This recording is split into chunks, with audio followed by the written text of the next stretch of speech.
Brace yourself for a raw, explosive journey of a woman who dares to retrace the path of her own inspired self-discovery, once burdened by unsightly, visible scars that tried to define her. What unfolds is a compelling, relatable story for many women. This is a haunting exploration of identity, survival, and the fierce resilience of her spirit after an unexpected, life-changing word. Her pain was visible. Her strength, unimaginable. Stay with us as her truth demands to be witnessed and celebrated, embracing our flaws from rejection to faith. Hi, my name is Lisa. I still remember the first time I noticed those tiny blemishes on my face, here and there, when I was about 12 or 13. At first, they were so small and fleeting. They didn't worry me. They'd appear, then disappear without a trace, leaving my skin smooth and unmarked. I thought it was just part of growing up. But as I grew older, especially in my teens, those little blemishes became more stubborn. By the time I was 15, they weren't just passing visitors anymore.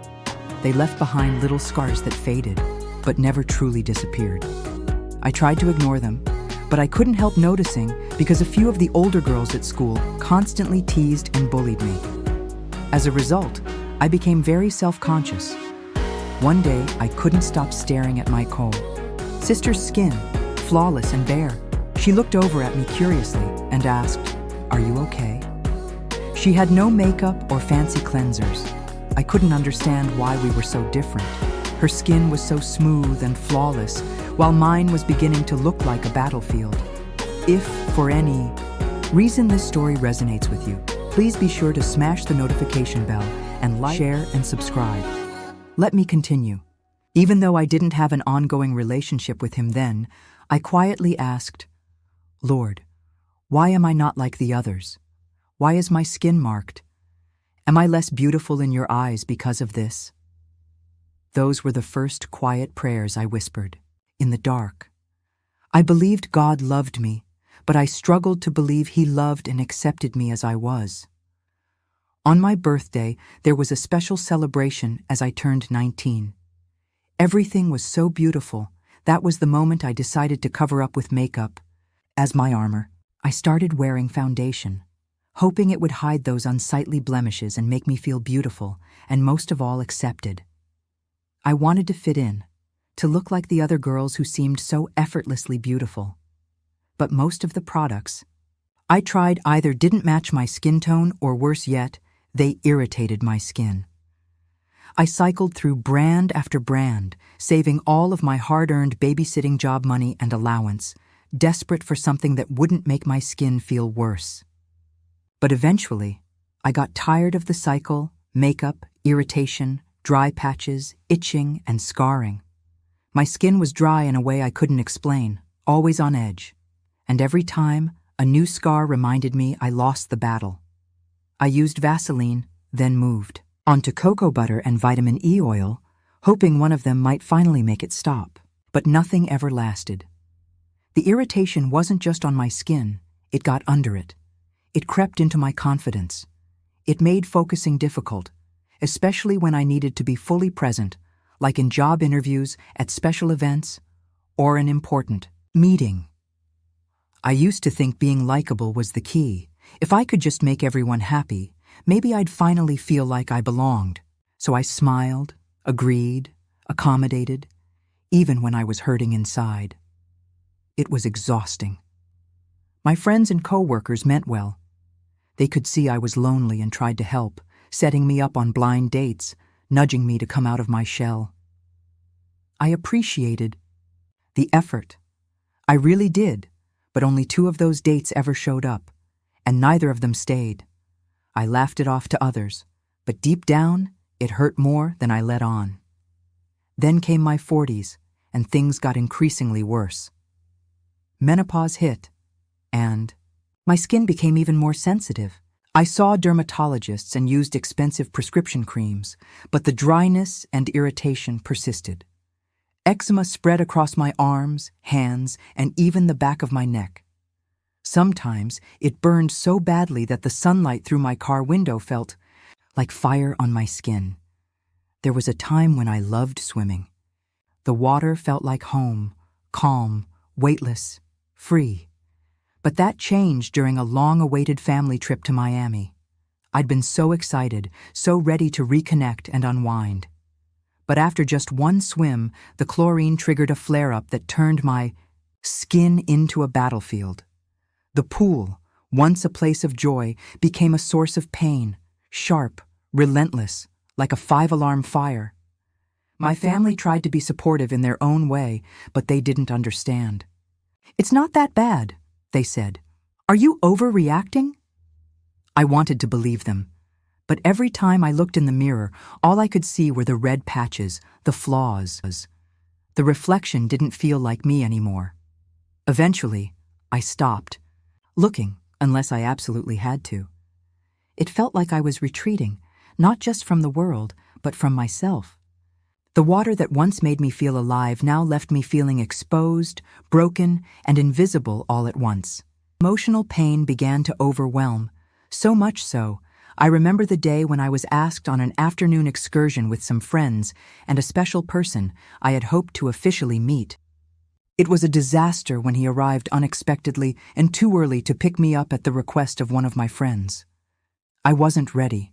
My ritual wasn't completed. My mind was reeling. What should I do? He can't see me like this unprepared. My solution.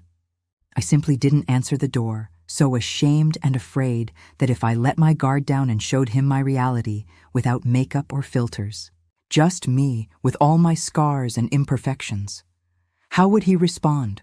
Would he be like the others? No words, no explanations, just excuses followed by departure? Of course, I'm sure you know what happened. I never saw him again.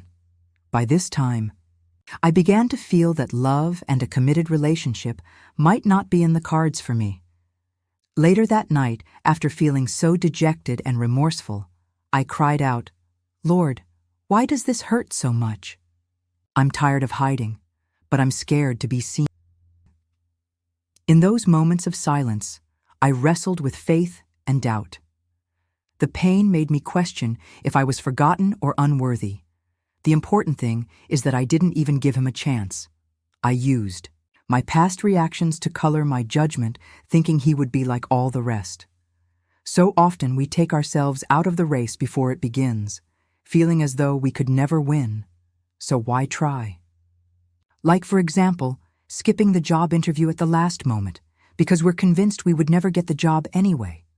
Or not entering the baking competition because we didn't feel that our pies were good enough, even though everybody raves about them. That night, alone in my room, I wept. I cried out to God with all my pain, frustration, and confusion.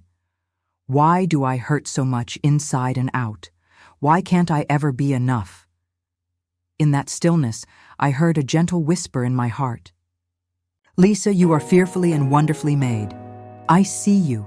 You are beautiful and whole. You are accepted in the beloved." His words weren't loud or flashy. They were a quiet peace that filled the cracks in my heart. "I see you, Lisa. Your scars do not define you. You are mine, and you are beautiful." Those words didn't fix my skin overnight. The dryness, the scars, they still come and go. But I was changed on the inside. They gave me peace.